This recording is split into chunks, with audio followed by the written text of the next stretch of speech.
मूलतः सबका साथ, सबका विकास, सबका विश्वास और सबका प्रयास उसकी प्रेरणा है, उसका आधार है। हमारी योजनाओं में भी आप कायका और दासोहा, कायका और दासोहा का प्रभाव जरूर देख सकते हैं। ये भाजपा की ही सरकार है जिसने गरीब, दलित, वंचित, पिछड़े, आदिवासी, महिला, दिव्यांग ऐसे हर वर्ग को प्राथमिकता दी। भाजपा सरकार में आज समाज के वंचित वर्ग को सामाजिक और आर्थिक सुरक्षा मिली है। डबल इंजन सरकार ने अन्न, आश्रय और अक्षरा के लिए काम किया है।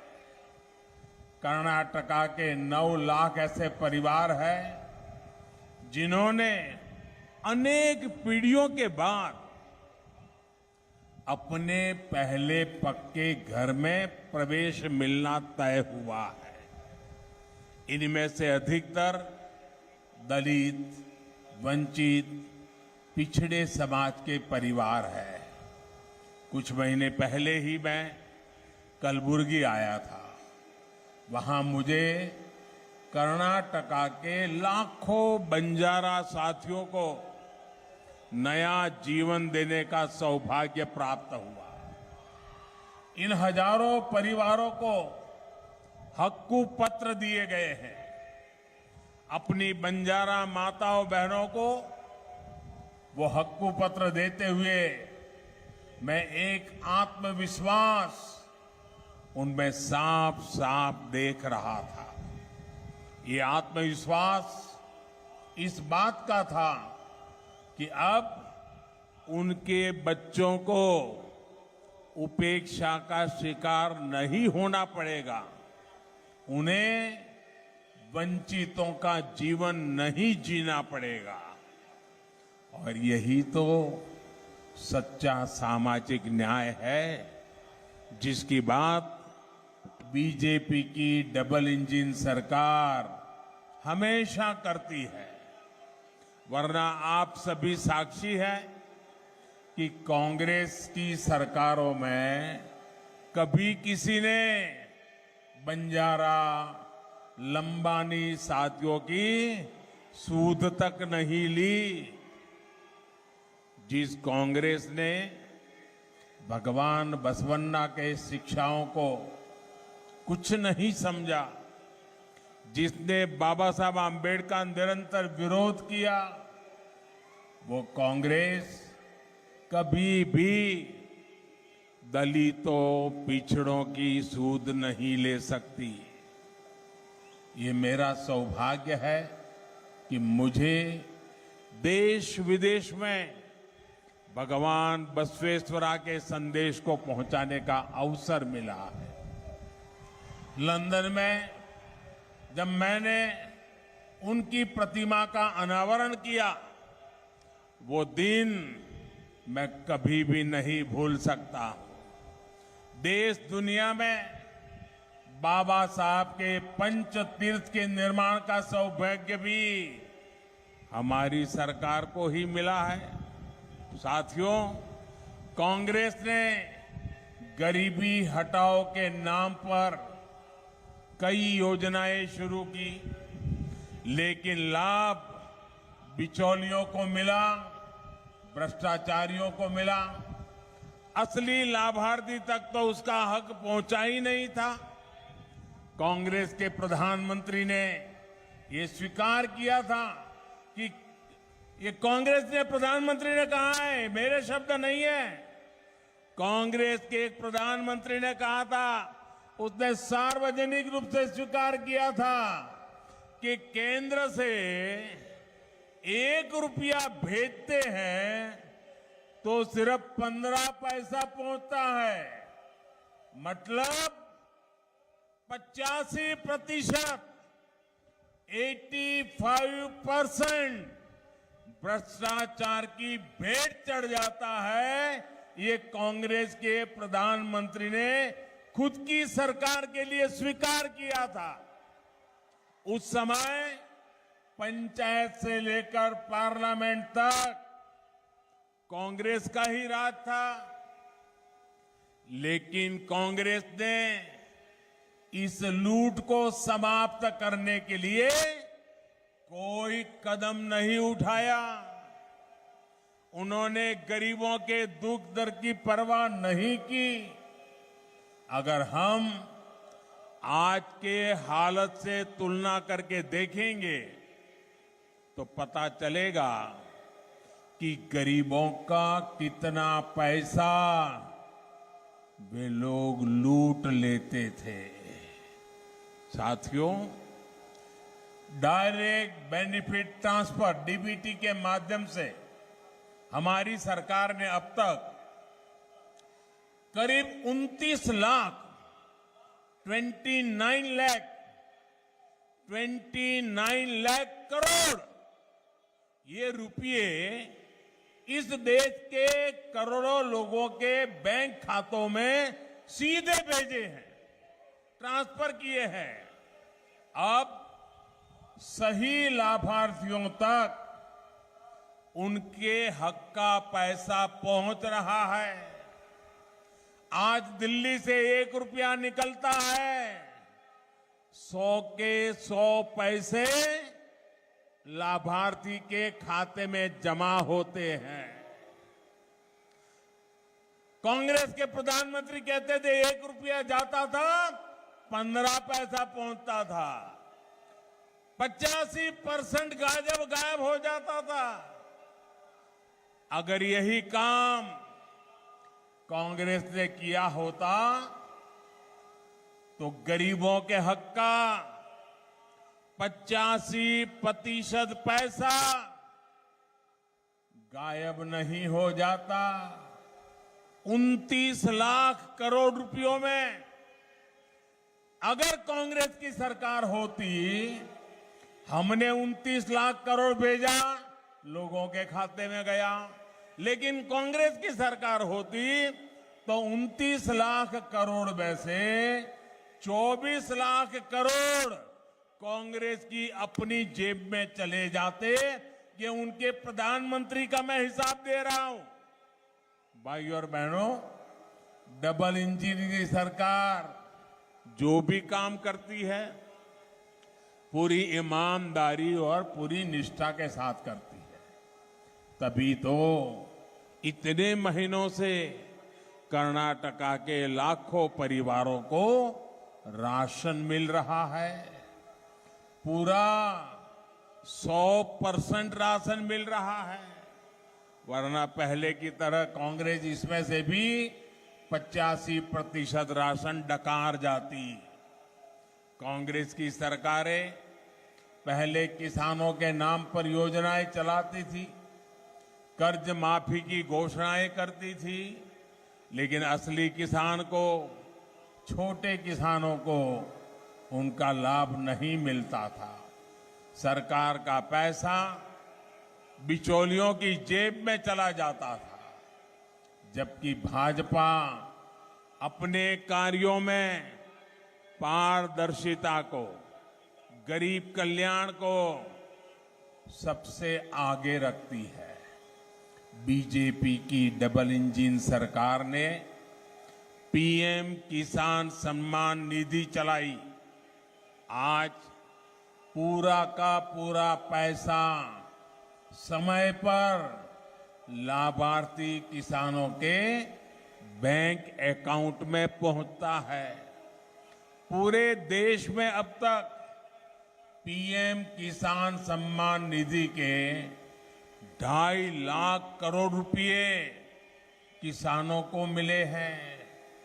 विजयपुरा के ही लगभग 3 लाख किसानों के बैंक खाते में लगभग 600 करोड़ रुपए पहुंच चुके हैं। ये आपको हमेशा याद रखना है कि कांग्रेस की सरकार होती तो ये पैसा कभी भी आप तक नहीं पहुंचता। साथियों, किसानों की तकलीफ कभी कांग्रेस समझ ही नहीं पाई, जबकि भाजपा सरकार बीज से लेकर के बाजार तक किसानों की हर सुविधा और हर असुविधा उस पर बारीक नजर रखती है, ध्यान रख रही है। यहां तूर दाल के किसानों को नुकसान हुआ तो बीजेपी सरकार ने पूरी संवेदनशीलता के साथ किसानों को मुआवजा दिया।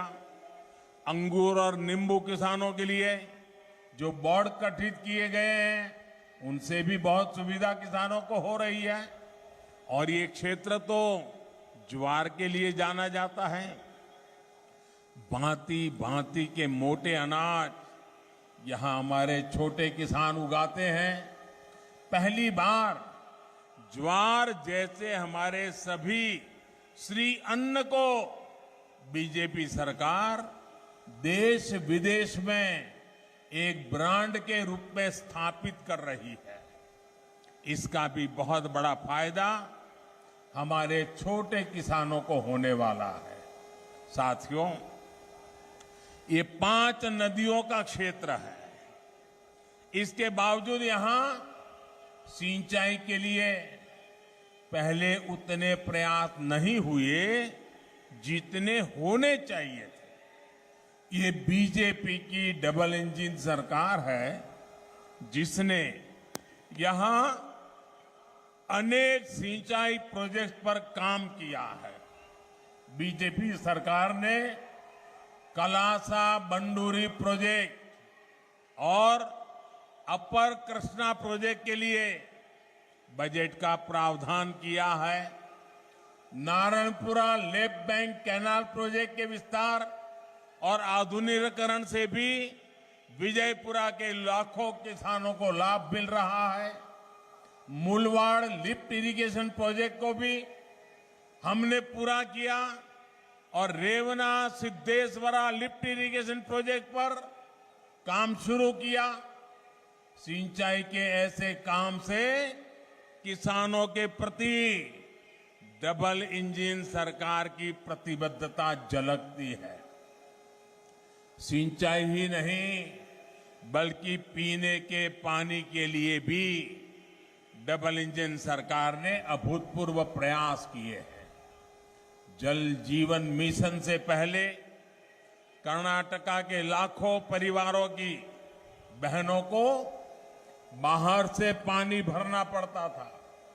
सिर्फ 3.5 वर्षों के भीतर ही विजयपुरा जिले के करीब 3 लाख परिवारों को नल से जल की सुविधा मिली है।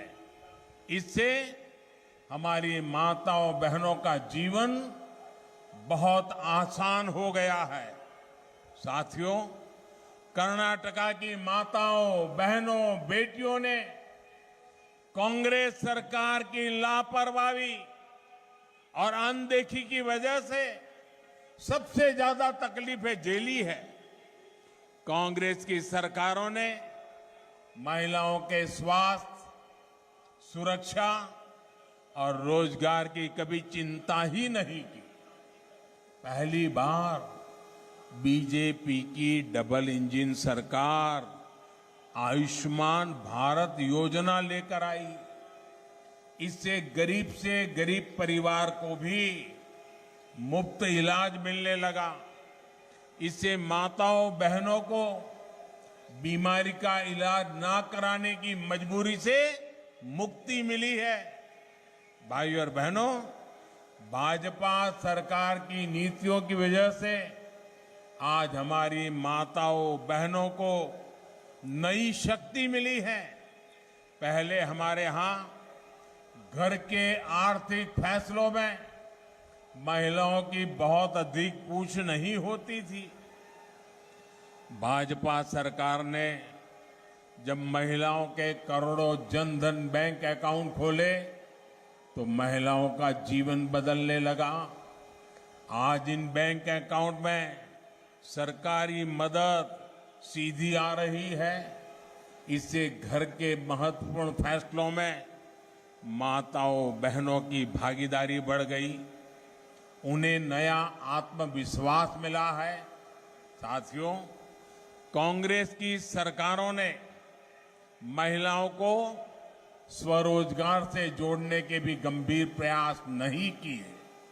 ये बीजेपी की सरकार है जिसने मुद्रा योजना बनाकर लाखों करोड़ रुपए बहनों को दिए हैं। इससे भी बहनों का सामर्थ्य बढ़ रहा है। बहनों के स्वयं सहायता समूहों को भी बीजेपी सरकार ने मजबूत किया है। इसलिए तो आज कर्नाटक की माताएं बहनें भी कह रही है, ई बारिया निर्धारा, ई बारिया निर्धारा बहुमतदा बीजेपी सरकारा। भाइयों और बहनों, विजयपुरा सहित पूरे क्षेत्र में हमारी समृद्ध धरोहरों से भरा है। मैंने विकसित भारत के लिए जिन पंच प्राणों का आह्वान किया है, उनमें एक है विरासत पर गर्व करना। डबल इंजन सरकार देश की विरासत को संरक्षित भी कर रही है और इससे रोजगार के अवसर भी बना रही है। आज आधुनिक कनेक्टिविटी इंफ्रास्ट्रक्चर पर इस क्षेत्र में बहुत बल दिया जा रहा है।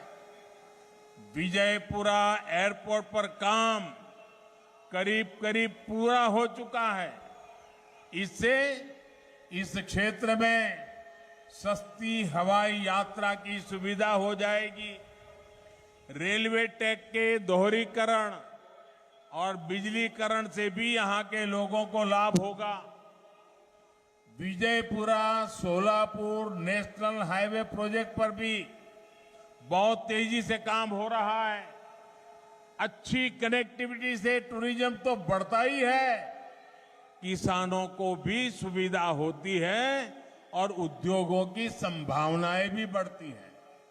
इससे विजयपुरा में नए इंडस्ट्रियल क्लस्टर को ऊर्जा मिलेगी।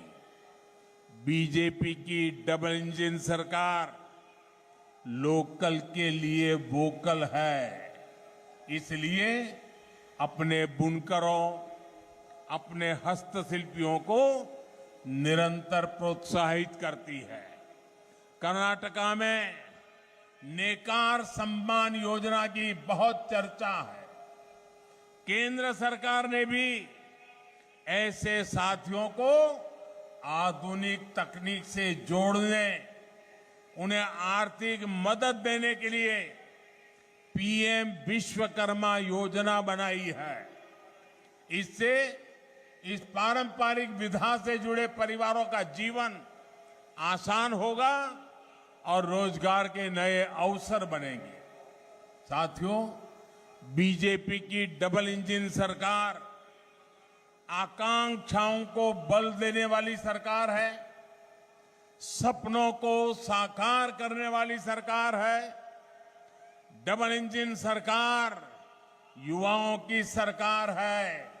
इसलिए हमने इस बार अनेक नए साथियों को चुनाव में उतारा है। कर्नाटका का ये चुनाव आने वाले 25 साल में विकसित कर्नाटका के निर्माण का है। बीजेपी के पास इसका रोड मैप है। कांग्रेस के पास ना तो रोड मैप है और ना ही वो जोश है। कांग्रेस के नेता तो रिटायरमेंट के नाम पर वोट मांग रहे हैं। उनका सबसे बड़ा मुद्दा यही है कि मेरा आखिरी चुनाव है, मुझे मौका दे दो। क्या दुर्दशा आई है। मैं जानता हूं कर्नाटका की जनता थकी हारी कांग्रेस को नहीं, जोश से भरी बीजेपी की टीम को अवश्य चुनने वाली है। इसलिए कर्नाटका के कोने कोने से एक ही आवाज आ रही है, युवा हो या महिला, दलित हो या आदिवासी, एक ही नारा, एक ही गूंज, ई बारिया निर्धारा, ई बारिया निर्धारा, बहुमतदान बीजेपी सरकार। भाई और बहनों, मुझे आपके आशीर्वाद और अपनी टीम पर पूरा भरोसा है। 10 मई को मतदान होने वाला है। अब आज इतनी बड़ी जबरदस्त सभा की आपने, दूर दूर तक लोग ही लोग दिखाई दे रहे हैं। मंडप के बाहर मंडप से भी ज्यादा लोग हैं। अब मुझे बताइए, ऐसा तो नहीं होगा ना कि अब सभा बहुत बड़ी हो गई, मोदी जी भी आ गए, भाषण भी अच्छा हो गया, उत्साह भी जोरदार था, बस अब 10 तारीख को जाके वोट दे देंगे, अब कोई काम नहीं है, ऐसा तो नहीं करोगे ना? जाकर के सो नहीं जाओगे ना? घर जाके काम करोगे ना? जरा हाथ ऊपर के बताइए, जाओगे ना? पोलिंग बूथ में जाओगे? हर घर घर जाएंगे? हर मतदाता को मिलोगे? अच्छा, एक मेरा काम करोगे आप लोग? ऐसे नहीं भाई, इनका तो करोगे, लेकिन मेरा काम करोगे क्या? सबके सब मुझे हाथ ऊपर करके बताइए, मेरा काम करोगे क्या? पक्का करोगे? गलती नहीं करोगे ना? देखिए, ये मेरे दिल की बात है, ये मेरा काम है, आपको करना पड़ेगा। देखिए, आपने बुलाया, मैं आ गया, अब मेरे लिए करोगे ना काम? देखिए, एक छोटा काम है मेरा, लेकिन मेरे लिए बहुत बड़ा महत्वपूर्ण है। आप जब यहां से जाएंगे, बहुत से लोग हैं जो यहां आना चाहते थे, नहीं आ पाए। बहुत से लोग हैं जिनका मैं दर्शन करना चाहता था, नहीं कर पाया। आप मेरा एक काम जरूर करना, हर घर में जाना, हर किसी को नमस्कार करना और कहना, मोदी जी आपके सेवक दिल्ली से विजयपुरा आए थे और आपको नमस्कार भेजा है। क्या इनको इतना कह देंगे? उनको कहिए, कर्नाटका को नंबर 1 बनाने के लिए मोदी जी ने आपका आशीर्वाद मांगा है। बताएंगे? घर घर जाकर के बताएंगे? बहुत बहुत धन्यवाद। मेरे साथ बोलिए, भारत माता की, भारत माता की, भारत माता की।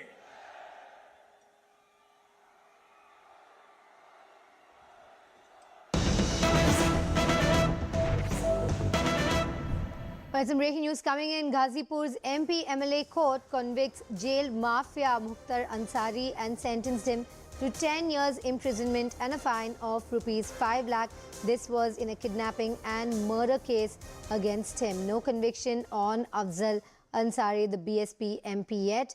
The Afzal order judgment will be expected post 2 p.m. Today, security had been increased in Ghazipur, expecting that court order, and now that conviction has come in. He has been sentenced to 10 years imprisonment and also a fine of rupees 5 lakh. Going across to my colleague Pranshu Mishra. Pranshu, security beefed up in Ghazipur, that verdict now in, and Mukhtar Ansari convicted.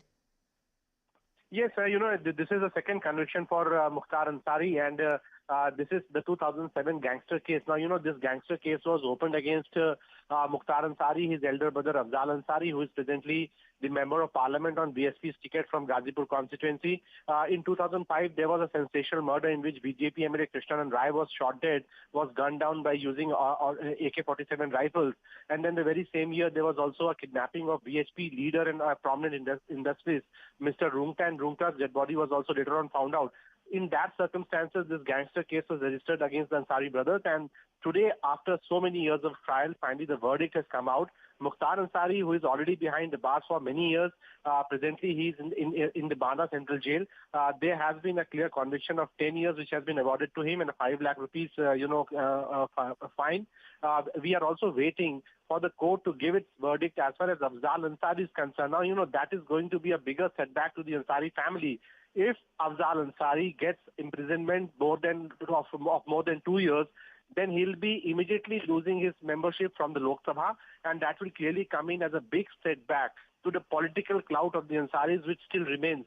And therefore, all eyes are also on what is the court has to say as far as Mr. Afzal Ansari is concerned.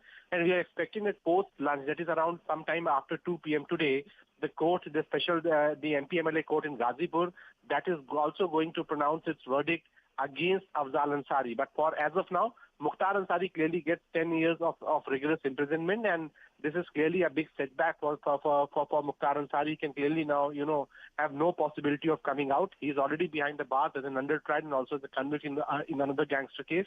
And now this harsh punishment being awarded to Mukhtar Ansari. So clearly, it's also, I'll say, an achievement for the judiciary, achievement for the government of the day, that ultimately a big case has reached its logical conclusion, maybe in the Sessions Court against big gangsters and dons like Mukhtar Ansari.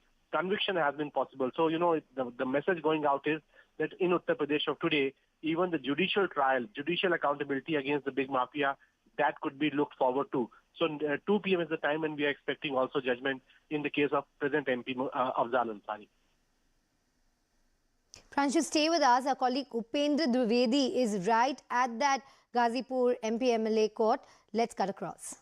धारा 144 है, उसके तहत लगातार जो है लोगों को रोका जा रहा है, भीड़ किसी तरह जमा ना हो, क्योंकि ये इलेक्शन का भी टाइम चल रहा है, निकाय चुनाव का भी टाइम चल रहा है, तो ऐसे में पुलिस पूरी तरीके से भीड़ को नहीं रोक सकती, लेकिन इस बात को क्रॉस चेक जरूर कर रही है कि वो भीड़ अगर प्रत्याशी है तो वो अपनी जिसे कन्वेंसिंग के लिए जा रहा है, प्रचार के लिए जा रहा है, लेकिन किसी तरीके से वो भीड़ किसी सुनियोजित तरीके से किसी षड्यंत्र का हिस्सा ना हो। ये तमाम सारे जो इनपुट है, इसके लिए LIU को लगाया गया है, इंटेलिजेंस को लगाया गया है, जो पुराने अफसर यहाँ तैनात रहे हैं, पुराने इंस्पेक्टर जो तैनात रहे हैं मोहम्मदाबाद में हो या दूसरे उन इलाकों में जहाँ मुख्तार अंसारी, अफजाल अंसारी का प्रभाव रहा है, उन इंस्पेक्टर्स की भी, उनसे भी जो स्थानीय जो तत्कालीन इंस्पेक्टर से अभी जो मौजूदा इंस्पेक्टर है, उन्होंने भी पूछा है कि कौन कौन लोग हैं जो समर्थक है, कौन कौन ऐसे लोग हैं जो गैंग से जुड़े रहे हैं, तो उनके घरों पर भी, उनके मूवमेंट पर भी नज़र रखी जा रही है कि किसी तरीके से भी कोई अप्रिय घटना ना हो। Amit,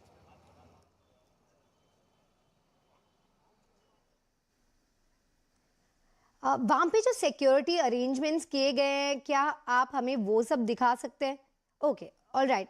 In fact, let me go back to my colleague Pranshu Mishra, who continues to stay with us. Pranshu, that conviction, that order against Afzal Ansari expected after lunch today, and as you're telling us, that is also going to be, a big news that's going to be coming in. Well, sir, if you analyze the clout of the Ansari family in eastern Uttar Pradesh, especially in the region from Mau to Ghazipur, the biggest political strength comes in from the Afzal Ansari's own personal clout which he holds there. Afzal Ansari has been a member of parliament a couple of times. He has been several terms MLA, and as of now, if you can say the strongest pillar of politics or the political support which comes in for the family is that with Mr. Afzal Ansari. So if Afzal Ansari gets conviction of more than 2 years, he is bound to lose his membership with the immediate effect. And I think the government of the day today will not take time in moving ahead with cancellation of the Lok Sabha membership for Mr. Afzal Ansari. So if that happens, the family will clearly be losing a lot of political clout the BSP will of course be losing its one of the members of parliament in Lok Sabha. And as I said, that Mukhtar Ansari has held the clout, has dominated the mafia empire, especially in eastern Uttar Pradesh and pockets of Bihar for many years now.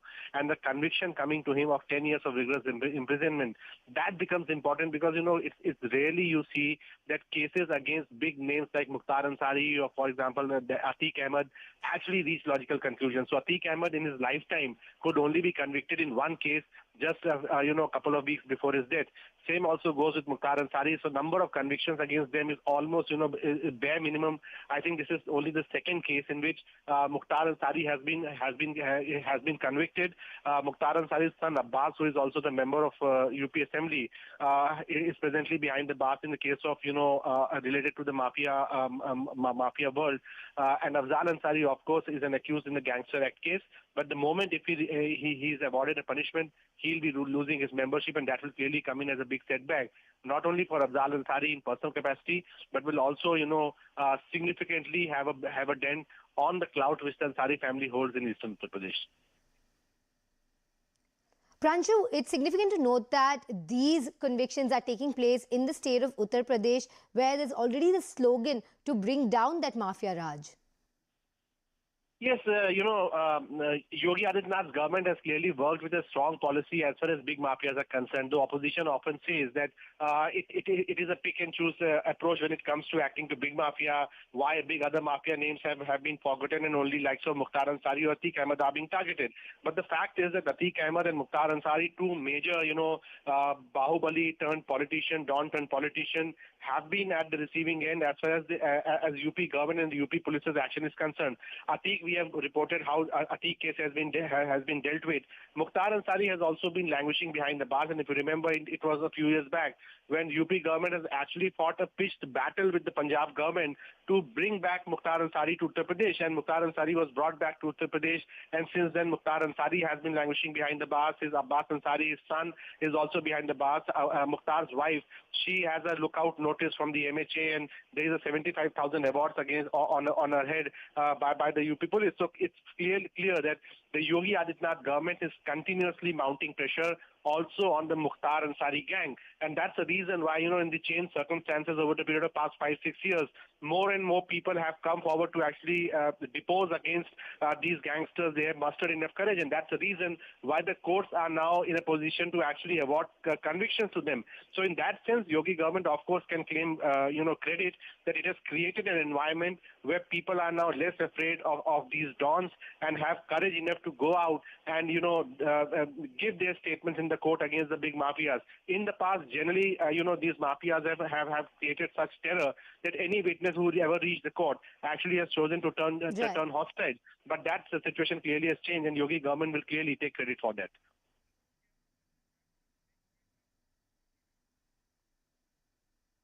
Thank you very much, Pranshu, for putting that in very vital context. Let's also take a look at the ground report from the court that our colleague Upendru brings us.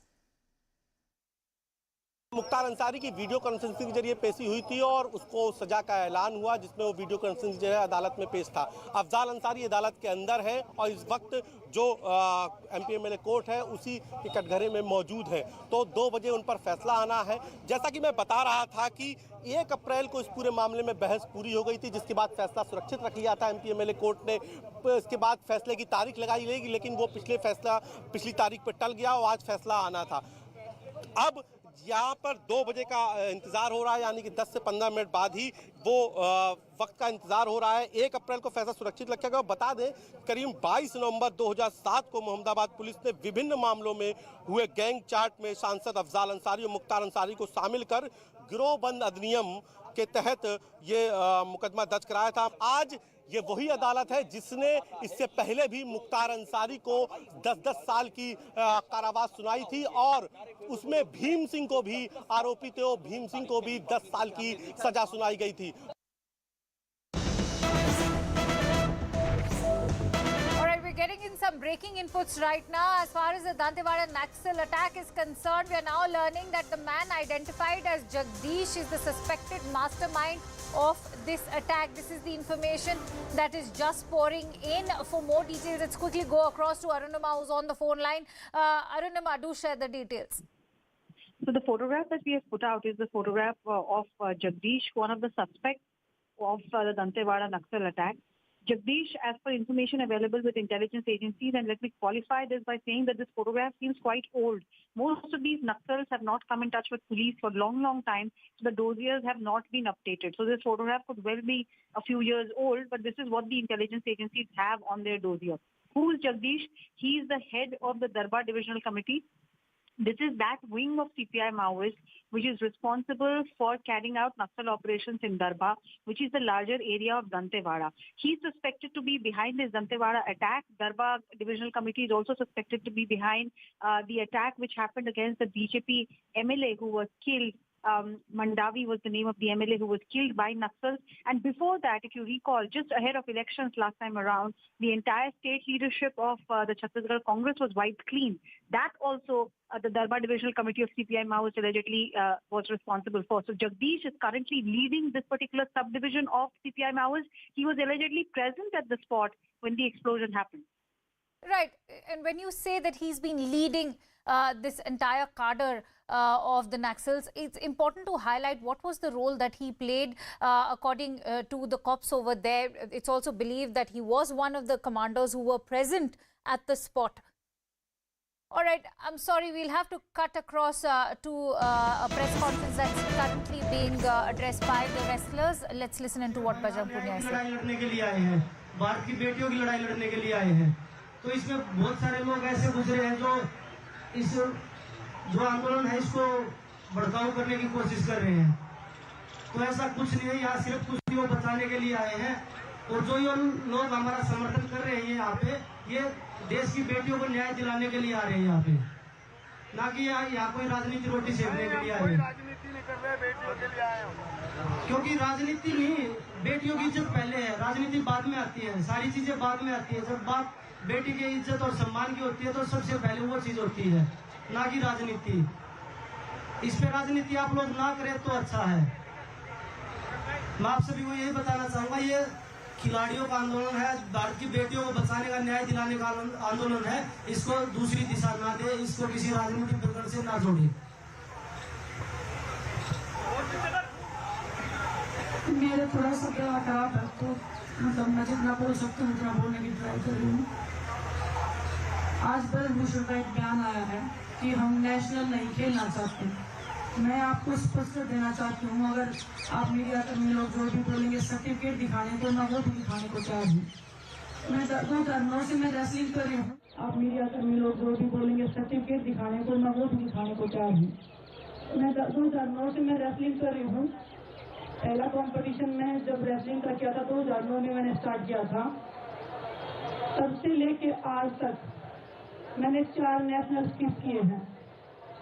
Rio Olympic में जो मेरे को चोट लगी थी, पहला वो national था जो मैं स्किप किया था क्योंकि मेरे को चोट लगी हुई थी, मेरा ऑपरेशन था। दूसरा नेशनल मैं स्किप किया था टोक्यो के टाइम पे जब कोविड चल रहा था। वो जब उस साल तो देश की हालत बहुत खराब थी, मेरे को खुद कोविड हो रखा था, तो वो मेरा दूसरा नेशनल था जो मैंने स्किप किया था। तीसरा नेशनल टोक्यो ओलंपिक्स के बाद में जो मैं हारी थी, उसके बाद में मैं मेंटल स्टेट बहुत बुरी थी और मेरे को बहुत ज़्यादा परेशान करके इस स्थिति में लेके जाया गया था कि मैं एक दिन ऐसा हो रहा था कि मैं कभी भी मर सकती हूँ, खुद के साथ में कुछ भी कर सकती हूँ, इस पोजीशन पे मैं बिठा रखी थी। चौथा नेशनल मैंने स्किप किया था इस साल, जो वर्ल्ड चैंपियनशिप के ट्रायल हुए थे। मैंने इतना रिक्वेस्ट किया था कि सर वर्ल्ड चैंपियनशिप के ट्रायल मत लीजिए, क्योंकि वो 10 दिन पहले वर्ल्ड चैंपियनशिप ओलंपिक के बाद में बहुत बड़ा कंपटीशन होता है। 10 दिन पहले हमारे ट्रायल लिए गए, 1 महीने में 3 बार 4 बार हमने वेट कम किया। वर्ल्ड चैंपियनशिप में मैं गई, मैंने मेडल जीता, लेकिन मेरे को इंजरी हो गई थी, नी में सीरियस इंजरी थी। डॉक्टर ने 2 महीने का बिल्कुल रेस्ट बोला था। एक चौथा नेशनल वो था जो मैंने स्किप किया है। मेरी लाइफ में मैंने 2009 से 2023 आज आ गया है, 14 साल हो गए रेसलिंग करते हुए, 4 नेशनल स्किप किए हैं, 10 नेशनल मैं खेली हूँ। परमपिता परमात्मा पूरे देश के आशीर्वाद से आज तक मैं हिंदुस्तान में ऐसा मेरे को पूरा दिन देखना नहीं पड़ा है कि मेरे को हार का मुंह देखना पड़े। और मैं चाहूंगी कि मुझे कभी ऐसा दिन ना देखना पड़े। एज ए एथलीट मैं बहुत मेहनत करती हूँ, मेरा परिवार मेरे लिए बहुत सपोर्ट करता है, आज तक करता है पूरा देश।